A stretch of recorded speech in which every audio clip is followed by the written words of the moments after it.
Vamos lá então, gente. Boa noite a todos. Vamos dar início a mais uma aula aqui de direito administrativo, né?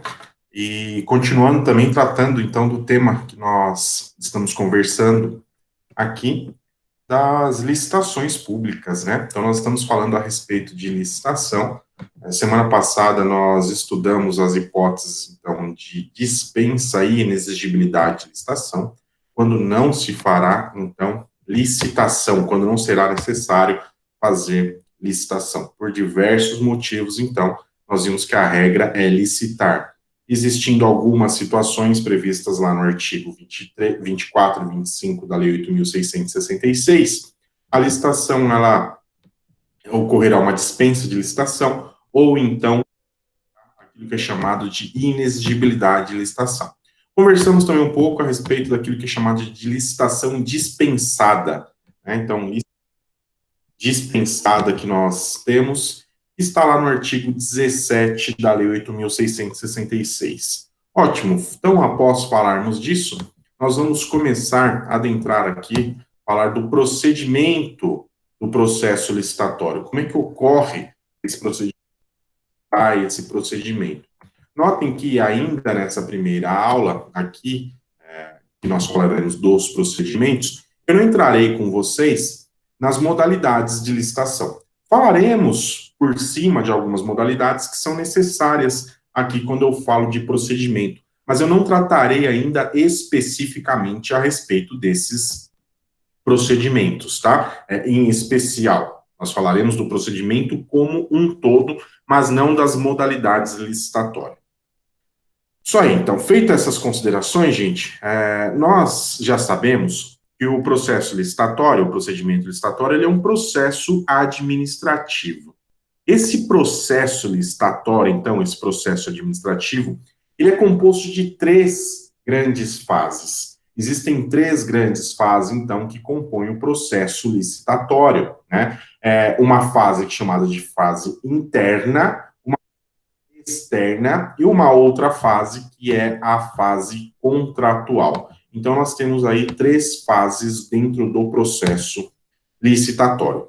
A fase interna, então, é por onde nós começaremos o nosso estudo aqui, vai se iniciar com o planejamento, né? Então, a administração pública deve fazer um planejamento do que ela quer comprar, né? Qual é a modalidade de licitação que ela vai utilizar, fazer um levantamento da sua necessidade, ela colhe orçamentos a respeito do produto ou do serviço que ela gostaria de adquirir, né? Então, ela faz lá, pede cotações para algumas empresas que devem ser empresas do ramo, né? Ela se planeja toda e também já começa a planejar o seu edital, ela começa a preparação do edital. Uma coisa muito importante também que a administração pública deve fazer nessa fase interna aqui é verificar a respeito da existência de recursos orçamentários, né? Então, geralmente, o que acontece? A autoridade competente aqui, ela pede para um setor financeiro, um setor de contabilidade da administração pública, fazer um levantamento da disponibilidade financeira. E o contador, lá no caso, ele vai fazer esse levantamento, então, da disponibilidade financeira, ele vai verificar se existe valor, se existe saldo para fazer essa aquisição que a administração pública gostaria de fazer. Existindo valor, então, existindo saldo lá numa determinada pasta, ele vai fazer um bloqueio desse valor, chama-se bloqueio do valor. Então, esse valor ficará bloqueado, esse valor ficará lá separado, para que a administração pública possa suportar esse gasto que ela vai ter. Tudo isso, então, gente, é realizado dentro dessa fase que é chamada de fase interna da licitação. A fase externa, ela ocorre, ou ela se inicia com o lançamento do edital, tá, em todos os processos licitatórios, ou da carta convite, quando nós tratamos especificamente da licitação. Então, o lançamento do edital, a publicação do edital, é que dá início a essa fase externa da licitação. Por que ela chama fase externa? Porque ela já sai ali do âmbito de preparação, de planejamento da administração, e o edital, ele é lançado, o edital é colocado à disposição de todas as pessoas que têm o interesse de participar dessa licitação, tá? Então, ela sai ali do âmbito interno e vai para o âmbito externo. Por isso que ela é chamada, então, de fase externa. E, por fim, uma outra fase aí, que é chamada de fase contratual, tá? Então, nós vamos ter a fase contratual. A fase contratual é quando nós já temos um vencedor da licitação, nós já temos um licitante que ganhou aquele certame para entregar um determinado objeto ou um serviço. Inicia-se, né, após a assinatura desse contrato, inicia-se a prestação desse serviço. Então, existe aí aquilo que é chamado de fase contratual. É a fase contratual. Então, lembrem-se, gente, que a licitação ela é dividida em três grandes fases. Fase interna, que é uma fase de preparação. A fase externa, ela ocorre com o lançamento do edital. E, por fim, aí, essa fase chamada de fase contratual, que vai ocorrer, então, quando já existe um vencedor desse certame, e ele assinará o contrato e iniciará a prestação de um serviço ou entrega de um determinado objeto. Então, são essas três grandes fases que compõem aí a licitação. Ótimo. Sabendo disso, então, agora nós vamos adentrar no procedimento licitatório especificamente. E vamos ver como é que é formalizado esse procedimento licitatório. Nós sabemos também já, gente, nós já tratamos isso, que esse procedimento licitatório, ele se trata de um procedimento administrativo. Então, o processo licitatório, o procedimento licitatório, ele também é um processo administrativo. E ali ocorrem várias intervenções nesse processo administrativo, nesse processo licitatório, né? Então, lá começa com a abertura, com a preparação, existem várias pessoas que vão interagir nesse processo licitatório e produzindo diversos atos ali dentro desse processo, né? Então, nós vamos começar aqui com a formalização. E a formalização desse procedimento administrativo, desse procedimento licitatório, ela vai se iniciar com o processo sendo autuado, tá? Protocolado e numerado. Vejam, gente, isso é uma coisa bem simples, né? É nada mais é do que você pegar lá e colocar dentro de um esquema de protocolo que chega para o setor de licitação, numera qual que é aquele processo licitatório e, por fim, então, vai ser feito aí a atuação, protocolo e a numeração desse procedimento. Pronto, ele está formalizado. A partir desse momento, existe um procedimento licitatório. Tá? Existem alguns documentos, pessoal, e que esses documentos eles devem já estar acompanhando esse procedimento desde o início, tá? Desde o início. Um desses documentos, e é um dos documentos muito importante, é que ele deve conter a autorização da autoridade competente para se licitar, tá? Então, dentro da administração pública, existem lá as autoridades, várias autoridades, né? E cada autoridade tem sua competência, nós já falamos a respeito disso, da competência das autoridades na administração pública. E para licitar, existe uma autoridade competente que autoriza a realização dessa licitação. Geralmente, a autoridade competente aí é o ordenador de despesa, é chamado de ordenador de despesa, aquele que ordena a despesa, aquele que manda realizar uma determinada despesa, tá? Mas o que é importante aqui nesse primeiro momento é nós sabermos, então, que o procedimento licitatório deve conter essa autorização para licitar. Outro documento extremamente importante é a descrição do objeto. Então, a descrição do objeto. Geralmente, essa descrição do objeto aqui, ela é feita em um documento que ele é chamado de projeto básico, tá? Então, é no projeto básico, gente, que eu vou descrever qual que é eu vou fazer a descrição desse objeto. Vejam, a descrição do objeto ela é extremamente importante e ela é muito importante para a confecção do edital. A elaboração do edital, e uma elaboração bem feita do edital, ela depende muito aqui da descrição de um objeto. Então, o objeto ele tem que vir bem descrito, esse objeto tem que vir bem detalhado. Imagine que a administração pública quer comprar um carro. Essa descrição não pode vir só lá com uma folhinha, então, requerendo a compra de um veículo 0 km. Não, tem que ter uma descrição detalhada, tem que falar que é um veículo 0 km, de cor tal, capacidade para tantas pessoas, qual é o combustível, se é álcool, se é gasolina, se é sedã, se é hatch, se é 2.0, se é 1.8, o motor, e tudo isso, tá? Vejam só, não confundam, por favor, descrição do objeto com inserção de elementos que permitam o direcionamento dessa licitação. Eu não estou falando disso, estou falando de coisas distintas, tá? Estou falando de coisas distintas. O que acontece muitas vezes, tá? Imagine aí, pessoal, que o chefe lá na administração pública, autoridade competente, ele queira comprar um Corolla, tá? Ele queira comprar para a administração pública um Corolla. Olha só, ele pode colocar lá que ele quer comprar um Corolla? Não, ele não pode colocar que ele quer comprar um Corolla, porque é vedado, salvo algumas exceções, que se escolha marca, tá? Então, o Corolla é da Toyota, né, se eu não me engano. Ele não pode falar lá que ele quer um Corolla. O que ele faz, gente? Ele liga na Toyota, ou então entra no site da Toyota e pega a descrição do Corolla.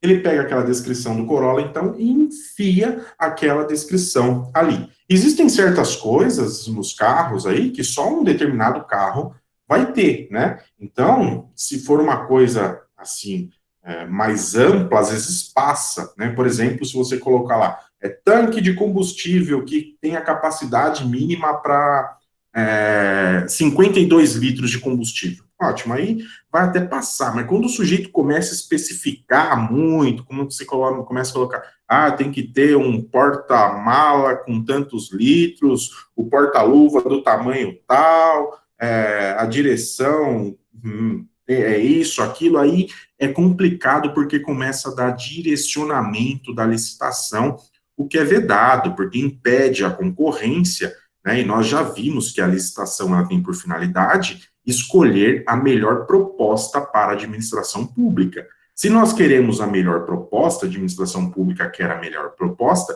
quanto mais propostas ela tiver, mais fácil será dela chegar aí nessa melhor proposta, então. Então, por favor, gente, não confundam descrição do objeto, e esse objeto ele deve ser bem descrito, deve ter uma descrição detalhada, com possibilidades aqui, com hipóteses de direcionamento do processo licitatório. Isso não pode acontecer. Após aí a descrição do objeto, um outro documento que deve acompanhar esse procedimento licitatório, eu já falei um pouco para vocês a respeito dele. É um documento que ele vai trazer ali a informação da existência de recurso próprio para a futura contratação, tá? Então, deve haver existência de recurso próprio para a contratação. Por que isso, gente? Para não acontecer o que sempre acontece por aí. Quantas vezes nas nossas cidades ou em outras cidades que nós visitamos, às vezes, nós passamos pela cidade e olhamos e vemos obras públicas largadas, obras públicas abandonadas. E daí você procura saber por que aquela obra pública não foi para frente, por que não terminaram aquela obra pública, e você acaba por descobrir que aquela obra pública não terminou por falta de recurso orçamentário. Ora, se faltou recurso orçamentário, faltou planejamento. Falta planejamento, tá? Houve um desrespeito aí à lei orçamentária. Então, essa noção, essa ideia de previsão orçamentária, ela é muito importante. Ela é muito importante, tá bom? Ainda mais, gente, em anos que é chamado de anos de fim de mandato, tá? em anos de fim de mandato, existe uma série de recomendações e exigências da lei de responsabilidade fiscal.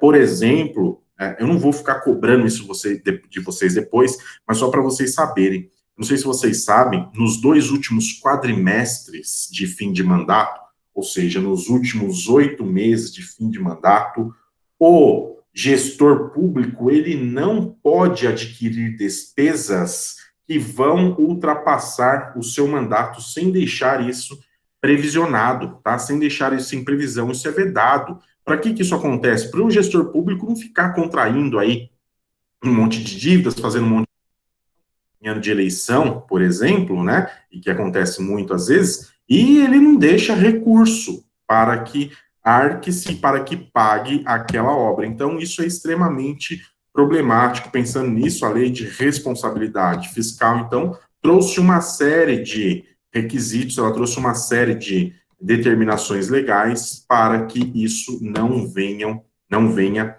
ocorrer, tá? Mas basicamente, então, pessoal, são esses os documentos necessários que serão juntados, tá? Isso aí está lá no artigo 38 da Lei 8.666. Então, lendo o artigo 38 da Lei 8.666, nós vamos ter aí os documentos necessários para serem juntados nesse processo inicial, nesse processo licitatório inicial. Ótimo, vamos adiante. Se eu disse para vocês aqui que a licitação é autorizada por uma autoridade competente, essa licitação tem que ser dirigida por alguém. Eu já disse lá para vocês também, quando eu tratei do conceito de licitação, que a licitação ela é dirigida por um órgão próprio, tá? Então, ela é dirigida por um órgão próprio. A regra é que esse órgão aqui, ele se chame comissão, tá? Então, nós teríamos a comissão. O processo licitatório, então, ele será dirigido e julgado por uma comissão. Existe exceção? Existe. No convite. No convite, não necessariamente é necessário ter uma comissão. Em caso de carta convite, tá? A comissão ela pode ser substituída por apenas um servidor. Então, apenas um servidor pode substituir esta comissão. Nós vamos ver também, gente, que não vai existir essa comissão aqui lá no procedimento licitatório chamado de pregão.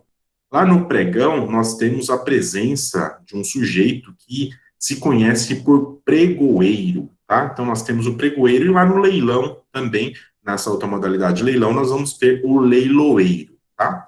Então, nós vamos ter o leiloeiro. Então, a comissão, ela existe na concorrência, na tomada de preço e no concurso. E pode existir no convite. Eu não estou dizendo que no convite necessariamente vai se substituir a comissão por um único servidor. Não, não é isso. Eu estou dizendo que pode substituir a comissão por um único servidor. Isso é um caso excepcional, tá? Isso é um caso que deve ser aplicado nas unidades, o parágrafo 1º do artigo 51 vai dizer, deve ser aplicado nas unidades administrativas pequenas. Então, face à exiguidade de pessoas, face à exiguidade de pessoal, face ao pouco funcionário, a pequenez de funcionários públicos, os poucos funcionários públicos que ali existem, troca-se essa comissão por um único servidor. Então, isso pode acontecer? Pode.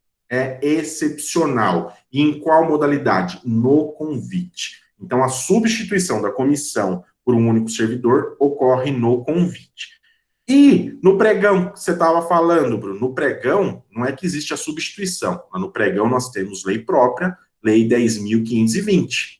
E na lei 10.520 diz que e não tem comissão, existe pregoeiro, existe um pregoeiro, e esse pregoeiro, ele vai ser auxiliado por algumas pessoas, que é chamado de equipe de apoio.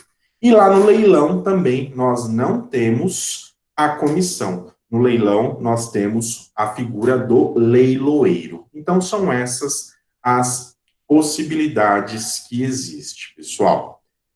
O que é importante nós sabermos aqui também é que essa comissão pode ser uma comissão permanente, ou seja, o administrador nomeia essa comissão para o ano todo, tá? Então, vai ser nomeada para um ano inteirinho. Um ano inteiro, essa comissão julgará os processos licitatórios que existem ali naquela unidade administrativa. Ou então, se você pegar aí unidades administrativas menores que licitam esporadicamente, que não fazem licitação direto, essa comissão, ela pode ser uma comissão especial, tá? Então, essa comissão, ela não será permanente, será uma comissão especial, que ela será composta para aqueles determinados processos licitatórios somente. Então, ela pode ser permanente e pode ser especial. Essas comissões, elas são compostas por 3 membros, no mínimo, tá? Então, essas informações nós extraímos do artigo 51. Essa comissão, então, ela pode ser composta, ela será composta por, no mínimo, 3 membros. Vejam só, é mínimo que eu estou falando, tem que ter pelo menos 3. Pode ter 4, pode ter 5? Pode. É o mínimo que é exigido pelo artigo 51, são 3 membros, sendo que 2 deles devem ser qualificados, tá? Então, são servidores qualificados. Quando eu digo servidores qualificados, eu estou falando que são servidores que devem ter aí participado de cursos de licitação, devem ter participado de treinamento de licitação. E, por fim, devem ser pelo menos 2 deles aí também devem ser servidores efetivos do órgão. Então, eles devem ser servidores efetivos do órgão, tá bom? Então, qual que é a exigência aí para a comissão? É que seja no mínimo 3 membros, 2 deles servidores qualificados, que eles tenham um curso a respeito aí da licitação, e que pertençam, esses 2 membros, eles pertençam aos quadros da administração pública, ou seja, eles são servidores estáveis, não são servidores contratados, não são servidores em cargo de comissão, são servidores estáveis. Essa exigência, então, existe essa exigência que nós temos para a formação da comissão no artigo 51 da Lei 8.666. Olha só, nós temos uma pergunta aqui do Ricardo, perguntando se o pregoeiro e o leiloeiro podem acumular as funções, tá? Pode, não existe impedimento, não, Ricardo, até porque não é que é muito incomum, né? O pregão é comum existir pregão na licitação pública, mas o leilão é uma coisa mais difícil, né? É mais difícil a existência de leilão. Então, pode, o pregoeiro dentro da mesma unidade, ele pode ser pregoeiro e pode ser também um leiloeiro, não existe qualquer tipo de impedimento referente a isso. Joia? Existe uma vedação aqui, pessoal, existe uma vedação da recondução da totalidade dos membros, tá bom? Então, se você abrir 31, lá no parágrafo 4º, você vai ver que a totalidade dos membros não podem ser reconduzidos para a comissão. Olha só o que fala o parágrafo 4º. A investidura dos membros de comissão permanente não excederá a 1 ano, vedada a recondução da totalidade de seus membros para a mesma comissão no período subsequente, tá?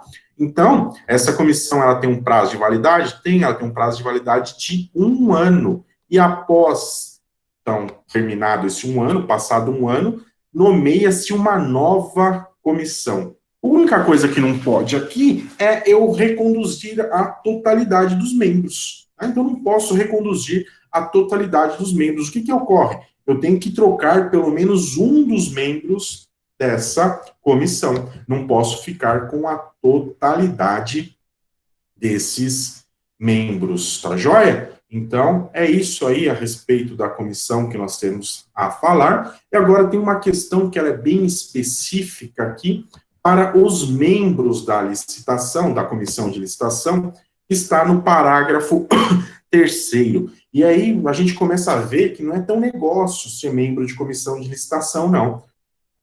ele diz assim, olha, que os membros das comissões de licitação, eles responderão solidariamente por todos os atos praticados pela comissão. Vejam isso, pessoal. Os membros, então, da comissão, eles respondem solidariamente por todos os atos praticados pela comissão, salvo se ele manifestar a sua posição individual de forma divergente, isso estiver devidamente fundamentado e registrado na ata, tá? Então, imaginem só, galera, a comissão lá, ela faça um cambalacho numa determinada licitação. E você é membro dessa comissão de licitação. Só que você fica lá quietinho. Você vê que está acontecendo um cambalacho, você vê que estão fazendo lá uma sem vergonhice, alguma coisa errada, e você fica quieto. Você é membro dessa comissão.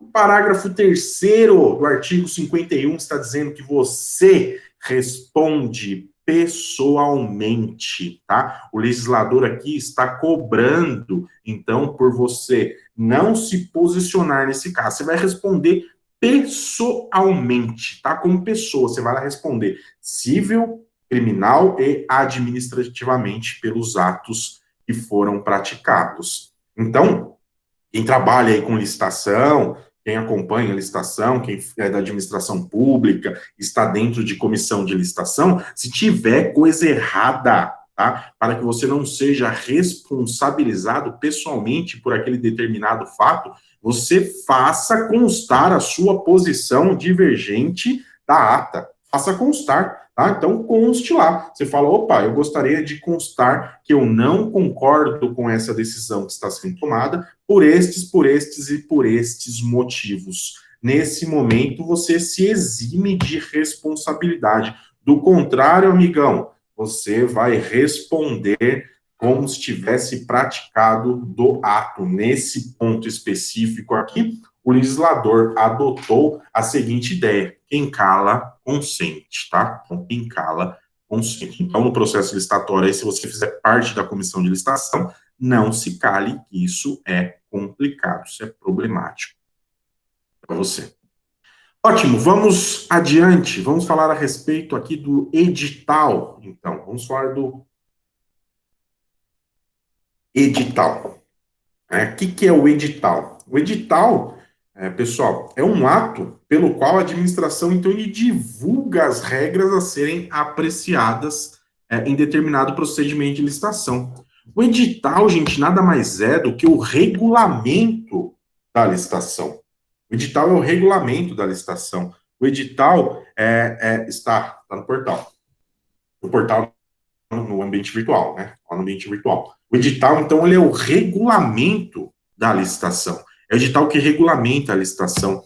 Costuma-se dizer que o edital, ele faz lei entre as partes. Que partes? A administração pública e as pessoas que querem contratar com a administração pública. Então, o edital, ele vai fazer lei entre essas partes. E o que é importante aqui de nós sabermos também é que o edital, ele é um ato vinculado.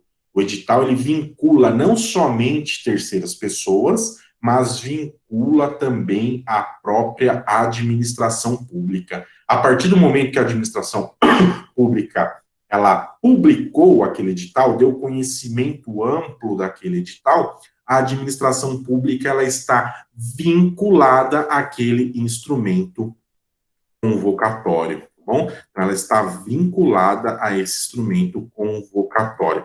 Então, é isso, o edital é esse instrumento que vai divulgar as regras a serem estabelecidas, e a administração, então, está vinculada a ela. Olha lá o artigo 41 da Lei 8.666 de 93, ela vai dizer, ou melhor, o artigo 41 vai dizer que a administração não pode descumprir as regras e condições do edital. A administração pública não pode descumprir as regras e condições do edital, ao qual ela se acha estritamente vinculada. Ela está estritamente vinculada ao edital.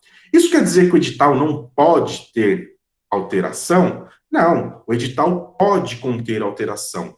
Às vezes ocorrem erros, às vezes ocorrem necessidades de haver uma revisão nesse edital, de haver um aditamento nesse edital. Isso pode ocorrer? Pode, não existe problema disso ocorrer. Então, a administração pública ela pode aditar esse edital, esse instrumento convocatório. Se ela fizer isso, gente, ela tem duas obrigações. Ela possui duas obrigações. A primeira dela é divulgar a modificação pela mesma forma em que se deu o texto original. Então, ela divulga, nós vamos ver que o edital é um instrumento que deve ser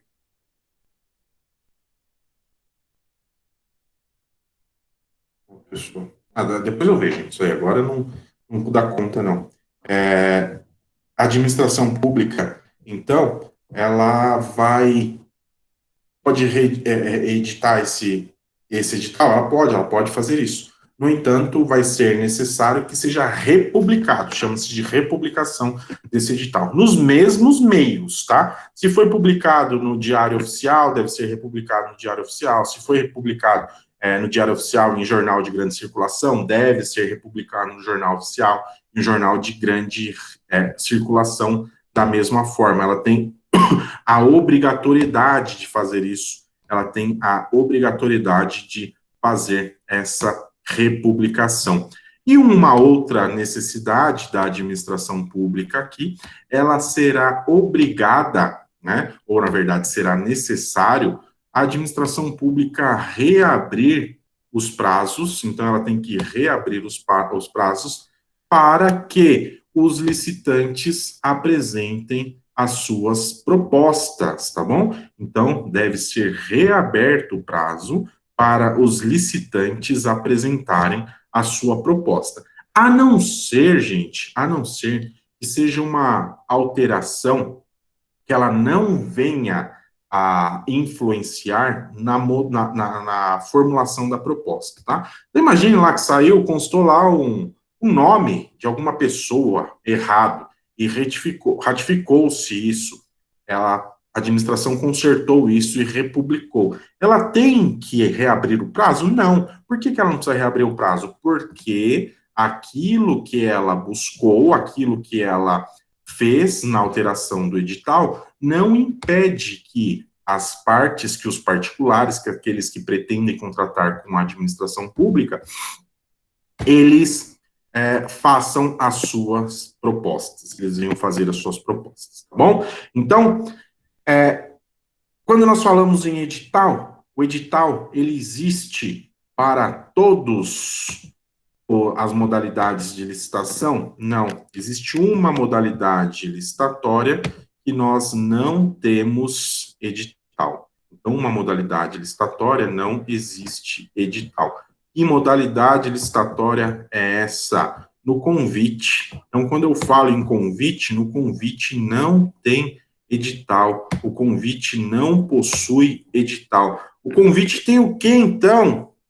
O convite tem a carta convite, tá? Então, no convite, nós teremos a carta convite. A carta convite, ela faz as vezes do edital. A carta convite vai fazer as vezes do edital. É a mesma coisa, gente, é a mesma coisa. No entanto, o legislador, ele trouxe o nome aí de carta convite, tá bom? Então, ele trouxe o nome que ele deu foi de carta convite e não de edital. Mas é a mesma coisa, tanto o edital como o chamado ou a chamada carta convite, ambos são os instrumentos convocatórios, são os instrumentos pelos quais se dá conhecimento a todos da abertura da licitação e das regras dessa licitação. É a mesma coisa, não existe diferença entre eles, somente os nomes que foram mudados pelo legislador.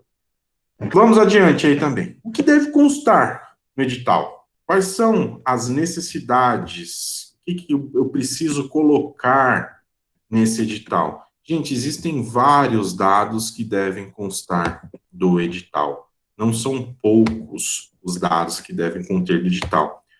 O edital, pessoal, é um documento muito detalhado, tá? Então, esse edital ele é um documento bem detalhado. é uma pena, né, que a gente está distante nesse momento, que nós não podemos, eu não posso levar para vocês um processo licitatório para vocês verem um edital de licitação. Mas o edital de licitação, ele tem em média aí, dependendo da licitação que se faz, né, umas 20 laudas. Nós temos umas 20 laudas do edital de licitação. Então, ele é grande, tá? Ele deve ter bastante coisa. Se pegar lá o tanto de item, o tanto de tópicos que existem do edital de licitação, nós temos um... Eu tenho aqui, se quiser. Depois a gente pode disponibilizar para o pessoal aí, o Ricardo. Peraí, o Ricardo fez uma pergunta aqui, que a republicação com alteração de data se dará de que maneira? Então, vamos lá, Ricardo. Imagine, então, que a administração pública, ela fez aí tá fazendo, vamos pegar um pregão, que é o mais comum, tá? Realizando um pregão. E ela publica o edital de pregão. Nós sabemos que entre nós, não sei se todos sabem, né? Mas já eu estou contando isso para vocês, mais à frente nós vamos ver isso de forma mais aprofundada. Mas nós sabemos que quando eu publico o edital, a administração pública, ela deve dar pelo menos 8 dias aí para a realização do pregão, ou seja, para a realização da sessão de pregão, onde as partes apresentarão ali as suas propostas, tá? Então, 8 dias. Então, imaginem vocês que no quarto dia, aí, após o quarto dia, então, a administração pública, ela verifique um erro no edital, e ela arruma esse edital, ela vai, então, retificar esse edital. O que ela tem que fazer, nós vimos? Ela tem que republicar esse edital. O edital ele tem que ser republicado.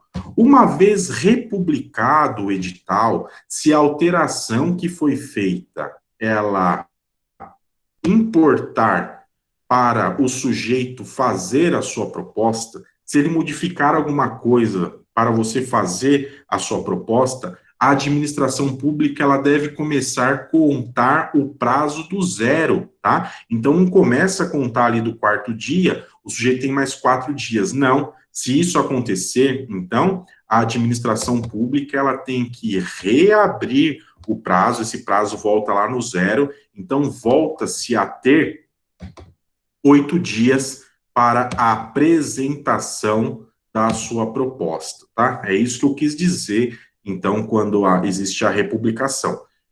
Sempre que vai existir isso? Não, não é sempre que tem que haver a reabertura do prazo.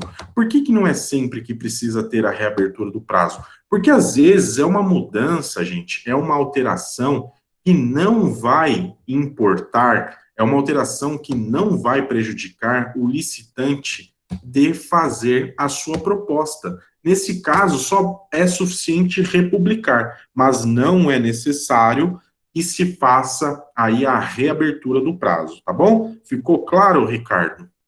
Não sei se ficou claro, se não ficou, você me fala aí. Pessoal, só fazendo um parênteses aqui, eu mandei aí novamente, então tá lá no portal de novo, vejam lá, enquanto eu estava falando aqui, eu republiquei o meu material para vocês, vejam se agora está correto, tá? Então vejam lá se está correto, por favor. Qualquer coisa, vocês me dão um toque. Então eu consegui fazer a republicação aqui, só não vou reabrir o prazo, tá bom? Mas está republicado para vocês. Então, o que deve? A gente estava falando o que deve constar desse edital. Então, são vários dados, gente. Deve ter a descrição do objeto, né? Deve ser um objeto muito bem descrito. Por que o objeto tem que ser bem descrito? Porque é somente com uma boa descrição é que os licitantes eles conseguem fazer as suas propostas, eles começam a elaborar a sua proposta.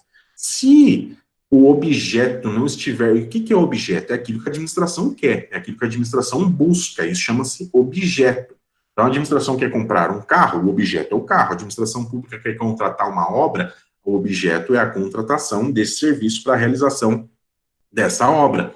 Então, esse objeto ele deve ser muito bem descrito, ele deve ser muito bem relatado, porque somente assim os particulares eles conseguem, eles têm a possibilidade de fazerem uma boa proposta também, tá joia?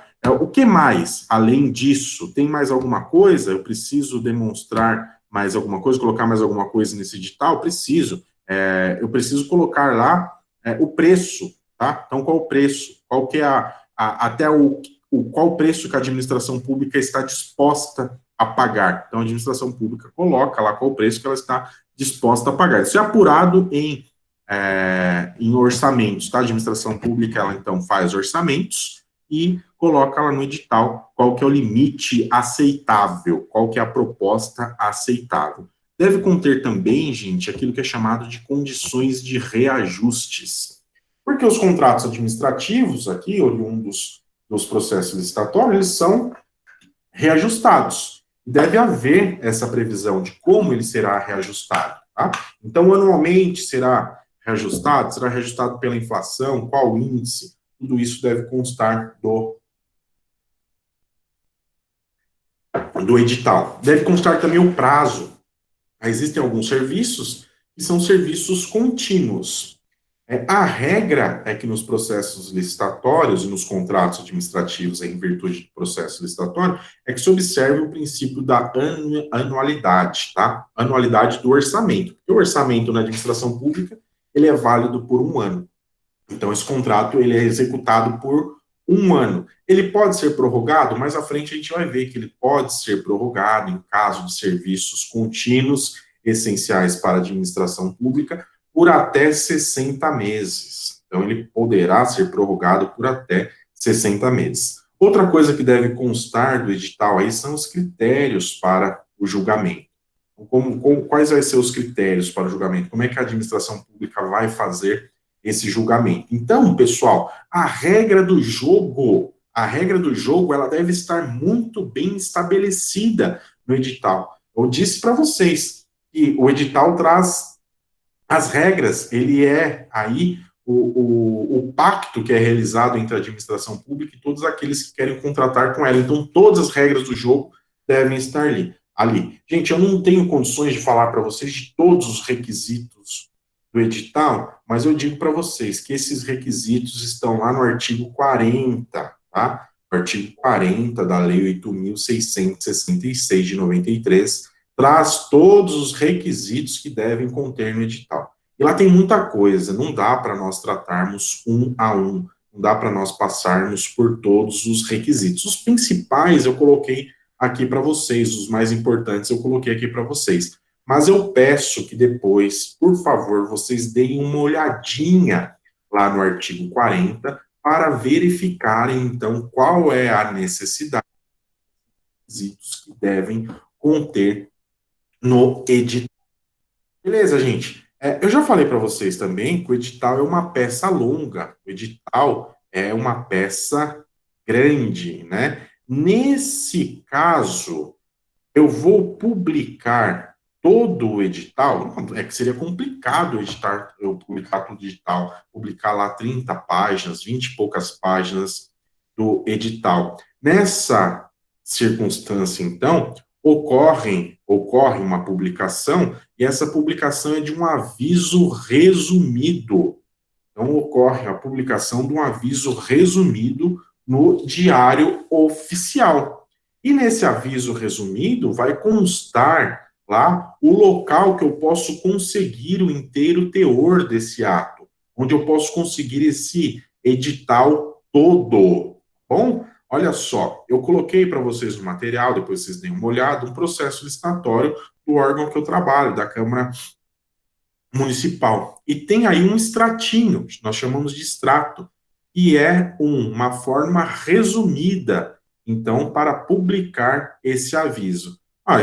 Fala lá, Câmara Municipal de Extrema, aí aviso de licitação na modalidade pregão presencial, processo licitatório número tal, pregão número tal. Objeto, contratação de empresa para prestação de serviço contínuo, diagramação, impressão, distribuição de jornal informativo para a Câmara Municipal de Extrema, quantidade estimada mensal de 8.000 exemplares. Data 29 de maio de 2019, às 10 horas, seria o local, o dia que seria realizado esse pregão. Local na Câmara Municipal de Extrema. Daí, obtenção do edital na íntegra e todas as informações na Avenida Valdemar Gomes Pinto, telefone tal, e no site da Câmara.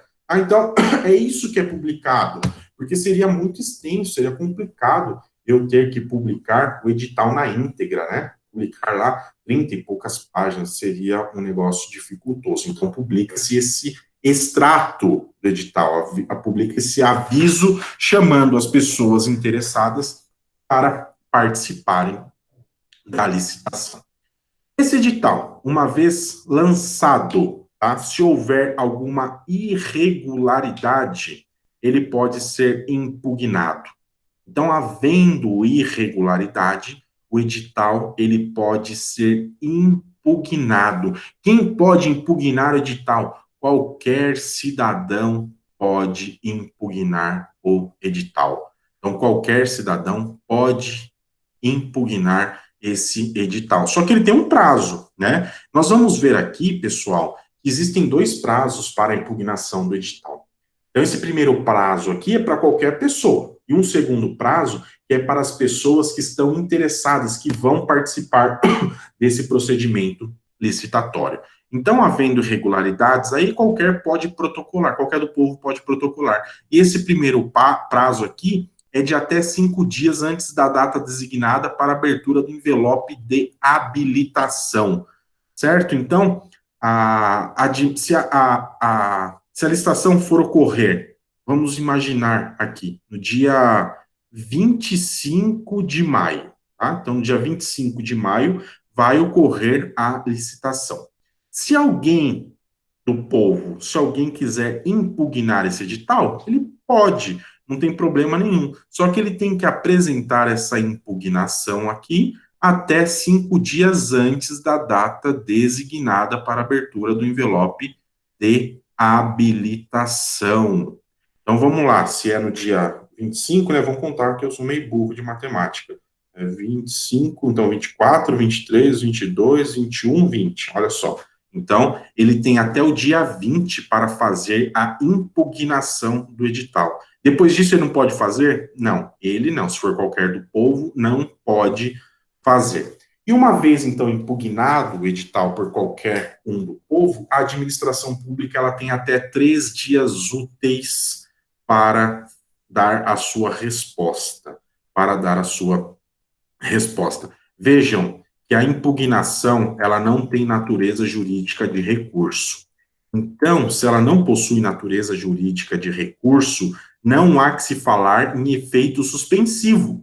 Por isso que é um procedimento aqui que a administração ela deve julgar rápido, 3 dias úteis. Por quê? Porque se passar muito, ocorre a licitação e aquela impugnação perdeu o efeito. Depois pode-se judicializar isso, né? E se a pessoa ganha uma demanda dessa, tem que anular toda a licitação. Então, não tendo essa natureza de recurso, não há que se falar em efeito suspensivo, nós temos aqui a necessidade de um julgamento rápido dessa impugnação, 3 dias úteis. Então, lembrem-se, gente, qualquer do povo pode impugnar? Pode, até 5 dias antes da data designada para abertura do envelope. 5 dias.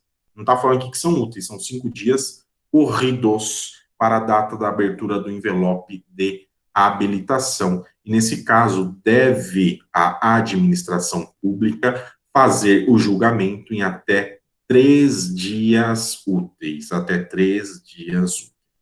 Ótimo. Além do cidadão, eu já adiantei para vocês que um licitante pode impugnar, que uma pessoa que está interessada, que vai participar dessa licitação, ele pode impugnar. Mas ocorre que aqui nós vamos ter uma alteração do prazo.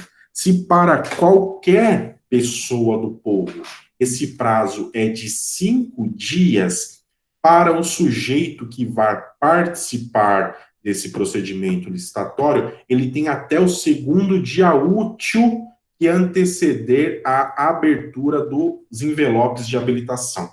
Então, para o licitante, para a pessoa que participará do processo licitatório, ele tem até o segundo dia útil que antecede a realização da licitação. Então, imaginem aqui, ó, que a licitação vai ocorrer, uma licitação vai ocorrer na sexta-feira, dia 22 de maio. O licitante, ele poderia impugnar o edital? Ele pode impugnar o edital. Até quando que é o prazo dessa impugnação? Até dois dias úteis antes, tá? 2 dias úteis antes, então seria hoje, na quarta-feira. Até na quarta-feira ele poderia impugnar esse edital. Ótimo, gente. O que nós temos que distinguir, então, é que existem 2 prazos para impugnação. Esse prazo ele se dá em razão da pessoa que realiza a impugnação. Se for qualquer pessoa do povo, 5 dias. Se for uma pessoa que vá participar da licitação, uma pessoa que tem interesse, um licitante, esse prazo ele passa a ser de 2 dias úteis antes do recebimento dos envelopes de habilitação ou da proposta, se tratar de convite ou tomada de preço. É isso que nós temos a respeito da impugnação. Qualquer dúvida, vocês me falem. Posteriormente, nós passamos por uma outra etapa aí dentro do processo licitatório, que é chamada de habilitação. Nós temos a habilitação. O que é a habilitação, gente? A habilitação é a forma da administração tem para verificar aquelas pessoas que pretendem contratar com ela.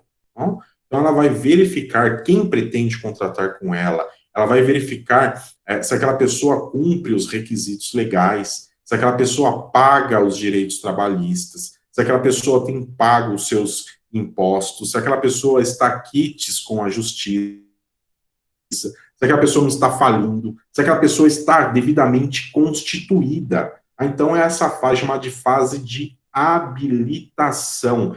Nada mais é, então, do que verificar a aptidão da empresa que quer contratar com a administração pública para uma futura contratação. Então, ela verifica, ela faz um estudo dessa pessoa e levanta uma série de documentos dessa pessoa, tá? Dessa pessoa jurídica para contratar com a administração pública aí. São 5, pessoal, os aspectos que medem a habilitação do candidato. São 5 aspectos que nós vamos ter, então, para medir a habilitação do candidato.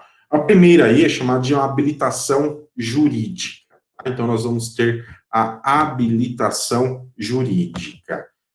Tudo isso está no artigo 27, tá, gente? Então, o artigo 27 da Lei de Licitações que fala disso. Então, nós vamos ter a habilitação jurídica. O que é a habilitação jurídica? É nós verificarmos se essa empresa existe de verdade, se ela está inscrita no órgão adequado, né? Isso é a sua habilitação jurídica, então, verificar os seus atos constitutivos, tá? Quais são os documentos exigidos para a habilitação jurídica? Esses documentos estão no artigo 28 da Lei de Licitações. Então, nós temos a cédula de identidade, registro comercial, no caso de empresa individual, ato constitutivo, inscrição do ato constitutivo. Então, são esses documentos. Os documentos da habilitação jurídica estão no artigo 28.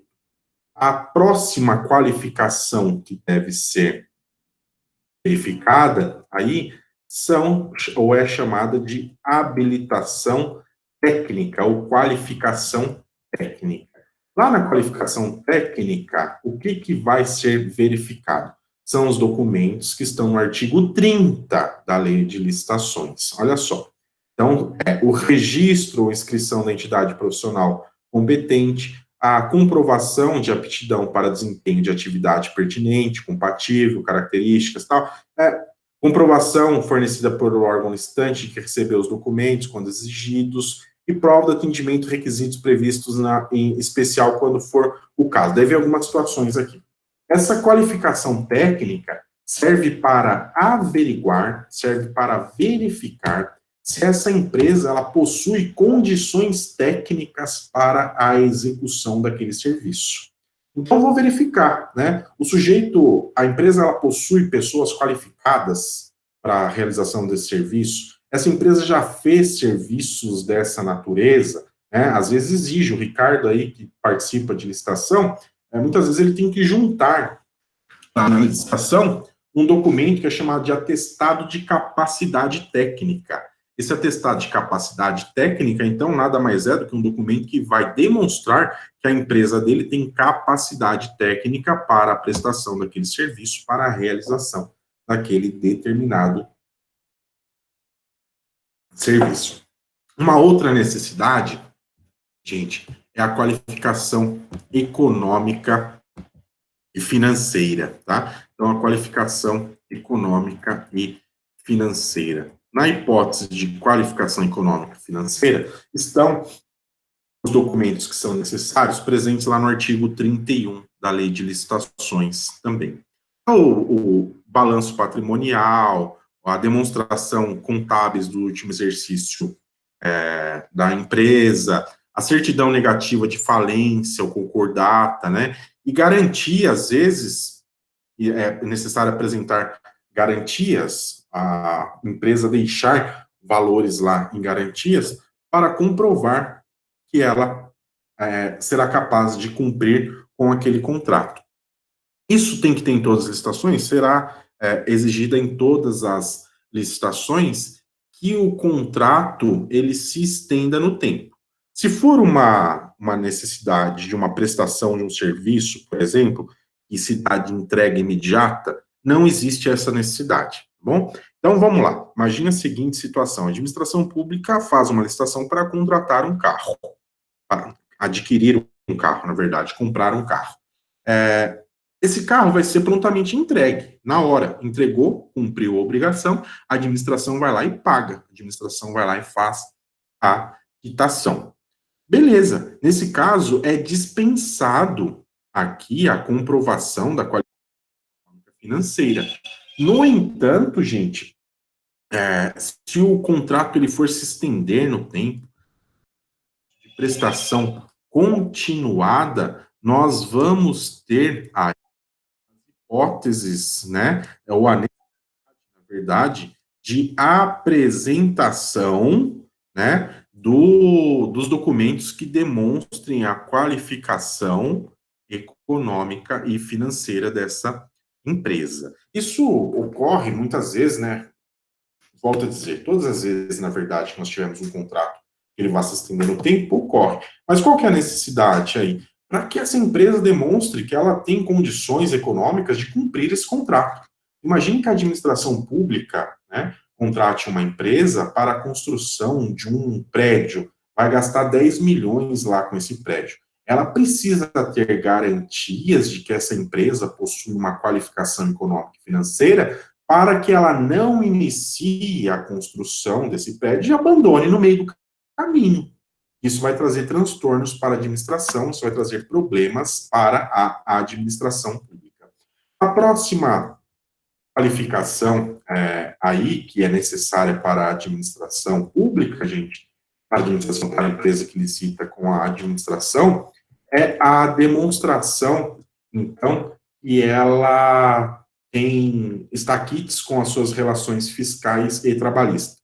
Tá? Então, a habilitação fiscal e trabalhista. Qual que é essa habilitação fiscal e trabalhista?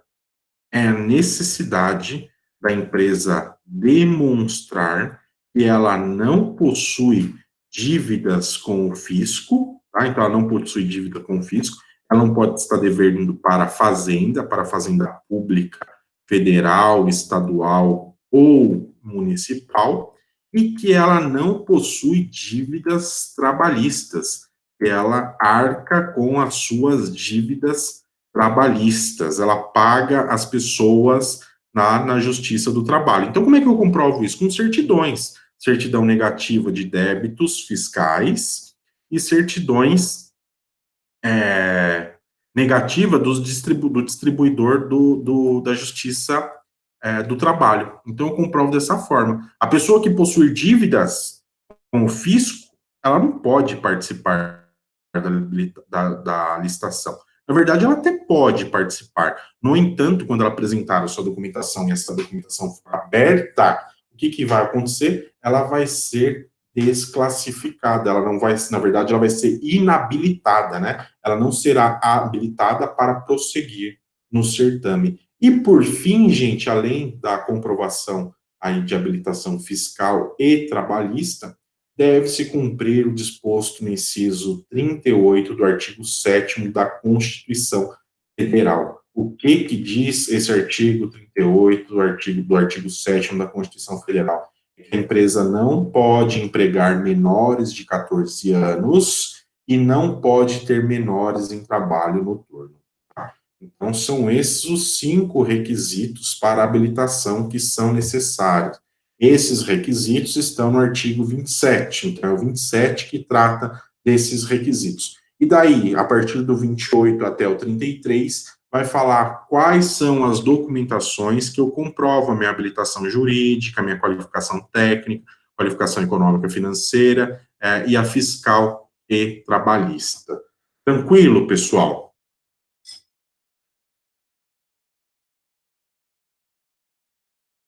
Então, ótimo. Feito isso, gente, então nós vamos passar aqui para um momento e é chamado de momento que vai ocorrer a seleção da proposta, tá? Então, vejam só, aqui nós estamos imaginando, já ocorreu toda a fase interna, que é a fase da organização lá da administração, a preparação do edital. Uma vez lançado esse edital, inicia-se a fase externa, né? Então, todo mundo tem conhecimento das regras do jogo. A administração pública, então, marca lá um dia que ela vai receber essas propostas, os envelopes de habilitação e as propostas financeiras. Olha só, gente, esse dia, essa sessão de licitação que existe aí, é um ato público, tá? Então, é um ato público. É perante um ato público que a administração pública vai abrir as propostas financeiras e os envelopes de habilitação, e uma data previamente fixada. Então, eu já disse isso, né? Se você um dia quiser participar de uma licitação, participar, que eu digo no sentido de assistir essa licitação, ótimo, não tem qualquer tipo de problema, você não pode ser impedido de verificar, de ver essa a licitação. Da mesma forma que você vai numa audiência trabalhista, assiste, civil, criminal, você pode ir até a repartição da administração pública e assistir também um julgamento de licitação. Não existe problema nenhum com isso. Nesse dia, então, e hora previamente designado, a administração pública vai passar aí ao julgamento da habilitação. Ela passa ao julgamento da habilitação. Então, antes de abrir a proposta financeira, tá? Eu já adianto para vocês, quando a gente chegar lá no pregão, a gente vai ver que essa fase é invertida, tá? Lá no pregão, então, essa fase é invertida, mas vamos nos concentrar aqui por enquanto. Então, aqui, nas hipóteses da Lei 8.666, primeiramente abre-se um envelope com os documentos de habilitação. Então, os candidatos, os licitantes chegam lá nesse dia que está marcada a licitação e eles levam 2 envelopes, tá? 2 envelopes lacrados, envelopes fechadinhos, assinados. Ele chega lá com o primeiro envelope e entrega. Tá aqui, envelope de habilitação, tá? E já entrega também o outro envelope contendo a sua proposta financeira. A comissão de licitação recebe esses envelopes. Ela vai abrir, então, o primeiro envelope. Qual envelope que ela abre primeiro? Envelope de habilitação. Tá? Então, ela abre o envelope de habilitação. O que a administração pública vai fazer? ela vai ver se estão presentes todos os documentos necessários para a habilitação que nós falamos. Então, os documentos que comprovam a habilitação jurídica, os documentos que comprovem a habilitação, a qualificação técnica, a qualificação econômica financeira, fiscal e trabalhista, e que comprove lá as exigências do artigo, inciso 38 do artigo 7º da Constituição Federal. Os licitantes que apresentaram todas as documentações exigidas, eles são considerados habilitados. Habilitados ao quê? Habilitados a continuar no certame e que seja aberta a sua proposta financeira. E os licitantes que não apresentaram esses documentos adequadamente, corretamente, eles serão inabilitados, tá? Então, é esse o nome que nós damos. Então, de um lado, nós temos licitantes habilitados, e de outro lado, nós temos licitantes inabilitados. É isso que vai ocorrer. Existe uma possibilidade aqui dos licitantes inabilitados apresentarem recurso. Então, os licitantes inabilitados, eles apresentarão um recurso, caso eles entendam que é necessário. E dessa decisão, então, que habilitou ou inabilitou o sujeito, toda vez que houver um recurso, sempre haverá o efeito suspensivo. Então, olha só, gente, o que eu estou dizendo para vocês? Foi feita essa sessão, apresentaram os documentos de habilitação. Então, tinha lá 5 licitantes. 3 deles tiveram as suas propostas, seus documentos de habilitação habilitados. E 2 deles foram inabilitados, porque faltou um documento, ou um documento estava errado. Ele pode recorrer? Pode recorrer. Mais à frente a gente vai ver, vai tratar do recurso. Mas eu já adianto para vocês que nessas hipóteses aqui haverá efeito suspensivo para que a administração não continue com o certame, e se essa pessoa que recorreu tiver razão, vai ter que ser anulado tudo aquilo que foi feito, tá? Então ele apresenta o recurso no prazo de 5 dias, esse recurso suspende, ele vai suspender toda a licitação, e a licitação somente voltará a correr quando esse recurso for julgado.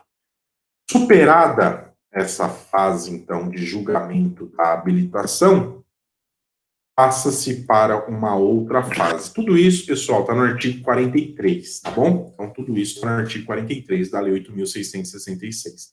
Passa para uma outra fase, que é a fase de julgamento da proposta.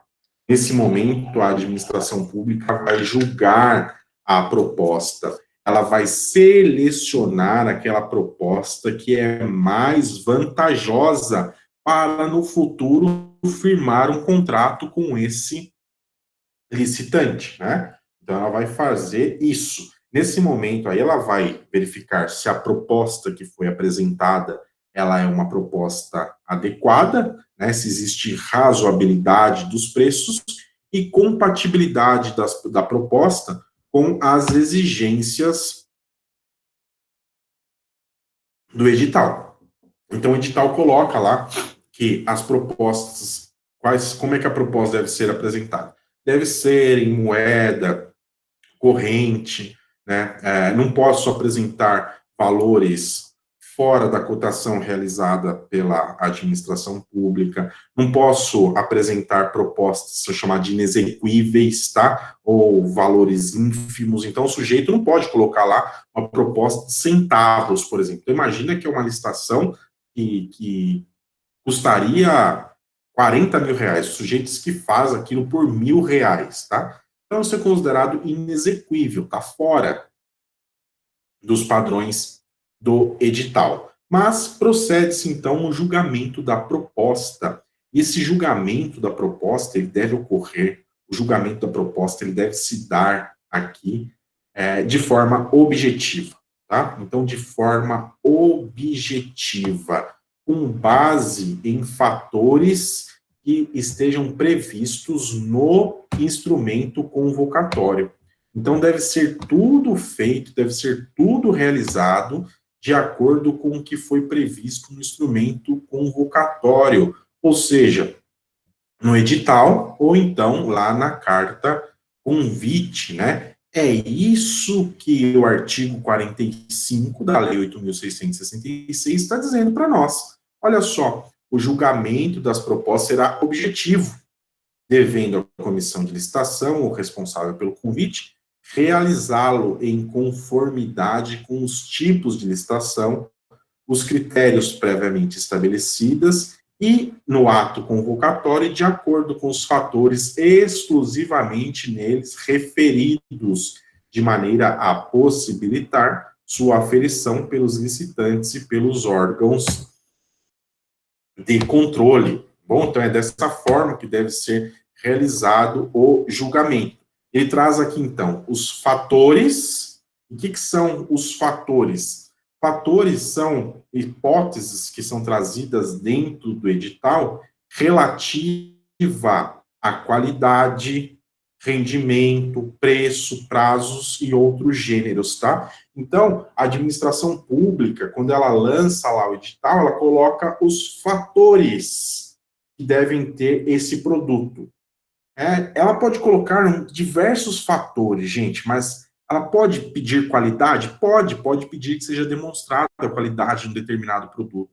Qual que é o rendimento do produto? Qual que é o prazo para a execução disso? Qual que é o preço desse produto? Isso, então, tudo isso é chamado de fatores, tá? Nós temos, então, aí a existência de fatores. Ao lado dos fatores, nós temos os critérios. Vejam, o que é o critério? O que são os critérios? Os critérios são as conjugações de fatores. Então, os critérios é quando eu conjugo esses fatores aqui. Eu verifico, então, se eu vou ver só o preço, ou vou ver o preço e qualidade. Então, todos esses, volto a dizer, são fatores: qualidade, rendimento, preço, prazo e outros gêneros. Pode ter aqui um monte de coisa. E os critérios? Eu conjugo esses fatores. Então, eu falo, olha, como fator para essa contratação aqui, a aquisição desse objeto, eu vou verificar a qualidade e o preço, tá? Eu vou verificar a qualidade e o preço.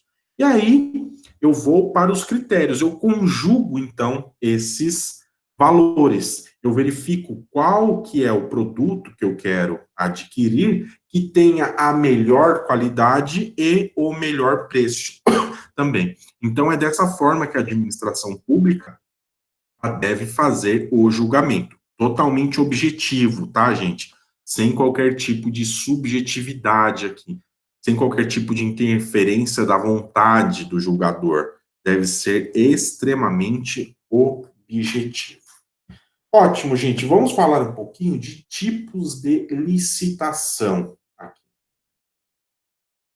Nós temos, gente, 4 tipos de licitação: de menor preço, de melhor técnica, técnica e preço e maior lance. Esses tipos de licitação estão no artigo 46 da Lei de Licitações. São 4 tipos. O primeiro deles é o menor preço, né? O menor preço. Olha, o que eu vou verificar no menor preço? Eu vou ver qual que é o menor preço apresentado, né? Então, eu quero comprar caneta esferográfica. A administração pública quer comprar caneta esferográfica. O que ela vai verificar? Qual é o licitante que apresentou a menor proposta? Então tá lá, eles apresentaram suas propostas. Um ofereceu a caneta por R$ 2, outro por R$ 1,90, outro por R$ 1,75. A administração pública vai adquirir aquele que for o menor preço, R$ 1,75. Ótimo, menor preço é sossegado. Nós temos um grande problema aqui, gente, é na melhor técnica. Nossa, o legislador, ele fez uma lambança quando ele tratou da melhor técnica. Depois vocês dão uma olhada aí no artigo 46 da Lei de Licitações, tá? A previsão da melhor técnica, está no parágrafo 1º, inciso 2, e daí os parágrafos abaixo vai trazer uma série de complicações para julgamento. Então, no 46, 1 e 2, incisos 1 e 2, vai trazer uma série de complicações para o julgamento dessas propostas quando estiver tratando de melhor técnica. Olha só, quando eu falo em melhor técnica para vocês, o que vocês pensam?